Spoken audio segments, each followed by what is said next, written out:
The capital of sunny Portugal, Lisbon, is situated at the point where the Tagus River estuary meets the Atlantic Ocean. As a travel destination, the riverfront city is as rich and varied as the country's long history, from the ruins of a Moorish castle perched atop one of the city's 7 hills to a sidewalk cafe snuggled against an English Visigoth wall. Remnants of Lisbon's colorful past are everywhere.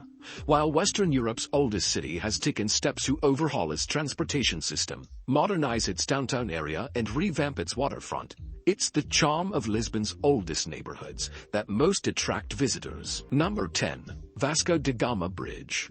Completed in 1998, the Vasco da Gama Bridge is a modern feat of engineering.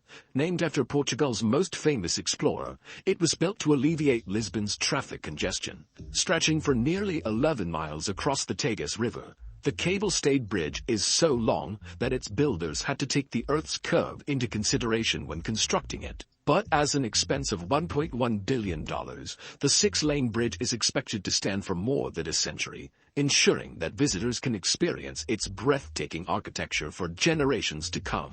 Number 9. Cristo Rei Statue. Inspired by Brazil's iconic Christ the Redeemer statue, the Cristo Rei statue rises up from a hill overlooking the Tagus River. The massive monument was built to express gratitude to God for allowing Portugal to escape the worst horrors of World War II. It was opened to the public in 1959. Standing with arms outstretched, the Christ figure is set atop a tall arch with a rectangular observation deck at the base. An interior elevator takes visitors to a platform beneath the figure's feet for panoramic views of Lisbon. Number 8. Praça do Comércio. One of the star attractions of Lisbon's downtown waterfront, the Praça do Comércio is an expansive plaza flanked by elegant 18th-century buildings. Portugal's Dom José I made his home here until the earthquake of 1755 reduced it to rubble. Locals still refer to the square as the Yard of the Royal Palace. A monument featuring the king on horseback dominates the center of the plaza. A large triumphal arch completed in 1873 anchors the northern side. Hotels, shops, and restaurants located nearby make the sunny square a popular destination for visitors exploring Lisbon's scenic waterfront. Number 7. Monument to the Discoveries. The mammoth white stone monument to the Discoveries stands like a ship with sails unfurled at the shoreline of the Tagus River, where many of Portugal's most important voyages of exploration began. It was built as a memorial to Dom Henrique, who later became known as Prince Henry the Navigator. The prince who ushered in Portugal's Age of Discovery is featured at the prow of the stone sculpture, with other national heroes and explorers lined up behind him. Number 6. Rocio Square. There's no better place in Lisbon to soak up the local atmosphere than at Pedro IV Square, Lisbon's most famous plaza.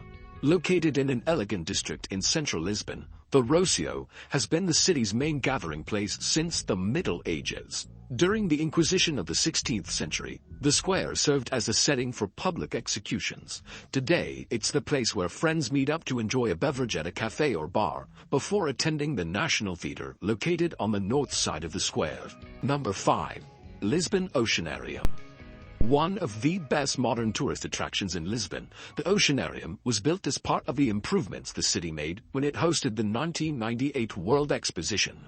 Located in northeast Lisbon, the Oceanarium is the largest indoor aquarium in Europe.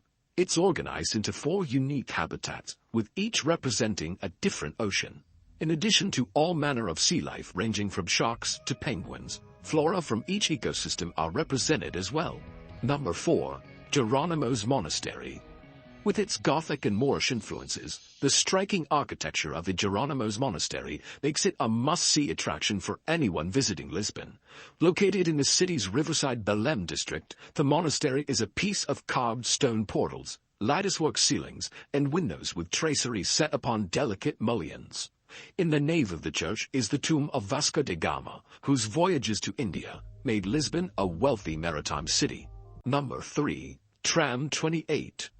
Most of the decades-old trolley cars that were once a primary mode of transportation in Lisbon are long gone, but visitors can still enjoy a ride in an antique streetcar on Tram Line 28. The historic Elétrico takes passengers through the city's oldest sectors, past some of Lisbon's most popular sites. Tourists often take tram 28 to the hilltop São Jorge Castle to take in the panoramic views, but the line is used by locals for their daily commutes too. Number 2. São Jorge Castle. One of Lisbon's oldest treasures, São Jorge Castle is situated at the top of a hill in the Alfama district. The castle evokes the period when Lisbon was under Moorish rule, but the site was fortified centuries earlier when the Romans were in power as well. After driving out the Moors in 1147, the Portuguese used the castle as a royal residence until the early 16th century. Climbing the ramparts is a must-do activity in Lisbon, and it's easy to understand why. The views from the parapets and battlements are simply breathtaking. Number 1. Belém Tower. Belém Tower, also known as the Tower of St. Vincent, sits on what was once an island in the Tagus River. Dating back to 1515, the imposing tower was built both to defend Lisbon from invaders and to welcome the city's friends. Built in the Age of Discovery, the 4-story limestone tower has a bastion connected to it. The bastion had space for 17 cannons that could fire long-range shots. A statue of Our Lady of Safe Homecoming, designed to protect sailors on their voyages, faces the river.